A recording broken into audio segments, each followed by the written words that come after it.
Happy Friday, Grizz Nation. Kelcey Wright Johnson, Michael Wallace here for another Grizz Game Day update.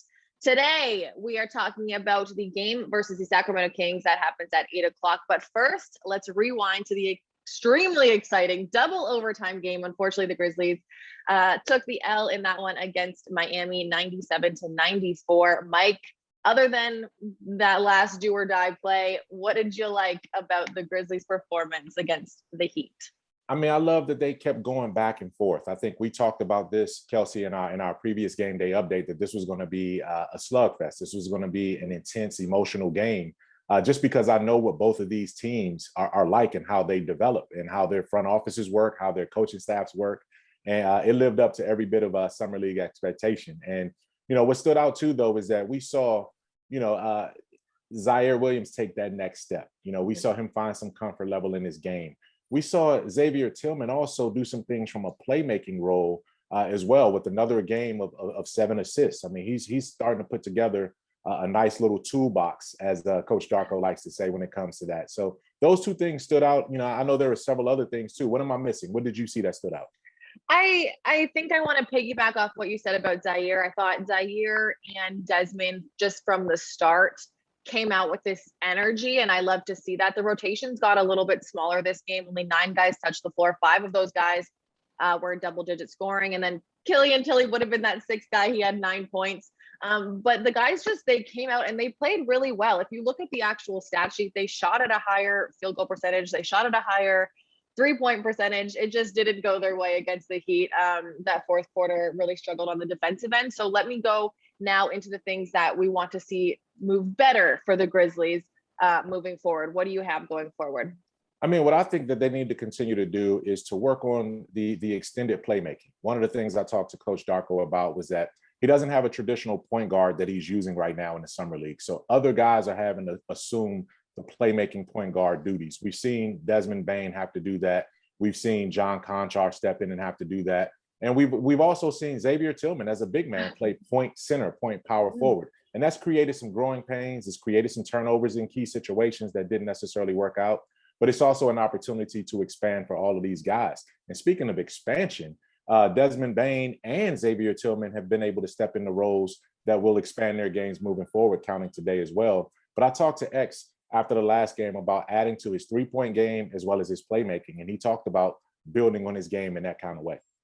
The 3-ball is definitely all development. I was I was not doing that in high school.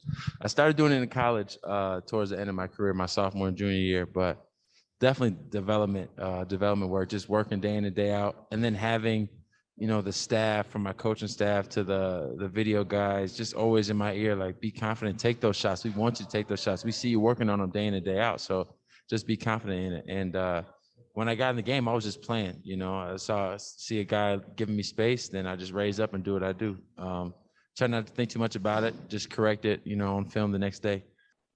So X clearly developing and getting onto the right path. We love to see that for him. A couple other guys that I think have really taken that step forward in this summer league, Mike, Sean McDermott and John Conchar, both guys who were in the Grizzlies organization last year. Conchar has had almost triple doubles a few times. Again, last game versus the Heat was another one, 12 points, 11 rebounds, 6 assists, and 2 blocks.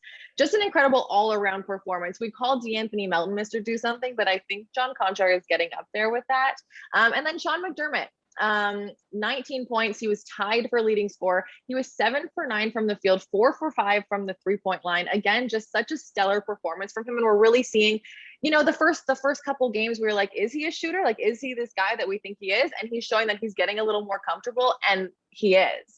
He is. And you know what? Matter of fact, now that you brought him up too, I think he provided me the highlight of that game on a missed dunk. When he went baseline and skied over a guy and missed a dunk, the entire bench jumped up for the Grizzlies. And, I didn't know that Sean had that as part of his game. He's sort of cast as a shooter, as floor spacer, but he has some grit to his game as well. And I love to see that. We know Jitty is gritty. Conchar just does that. That's part of what he does. But I love to see that part too. We've seen some of these kind of breakout games from guys that are on the next line. Weems had a good game in Salt Lake City. Caver had some good moments as well. And we've seen other guys, but you're right. When you talk about Conchar and McDermott, they're right there. Yeah, and that dunk was only one of the 2 missed field goals in the entire game for one of the leading scorers. So amazing.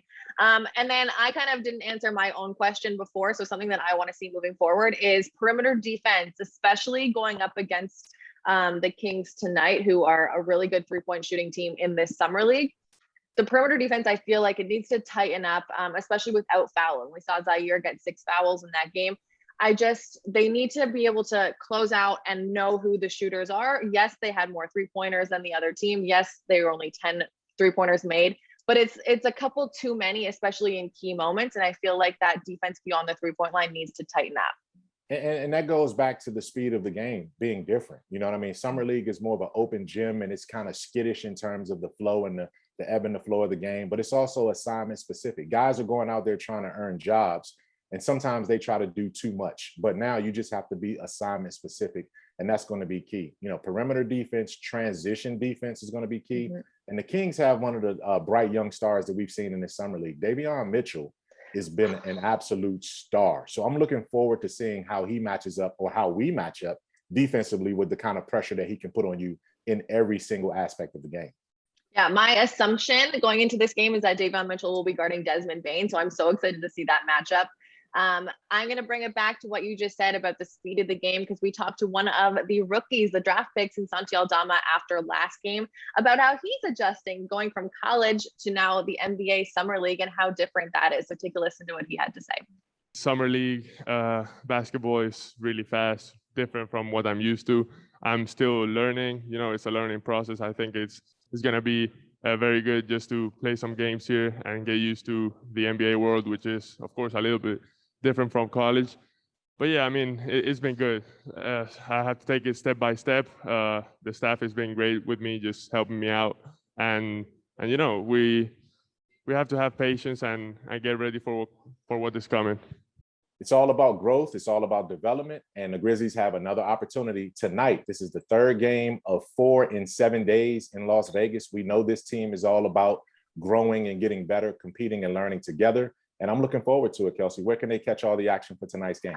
The game tips off Michael Wallace at 8 p.m. on ESPNU. It is the Grizzlies taking on the Kings. And we'll be back on Sunday for another game day update. Again, I'm Kelcey, that's Mike, and we will see you guys next time on grindcitymedia.com.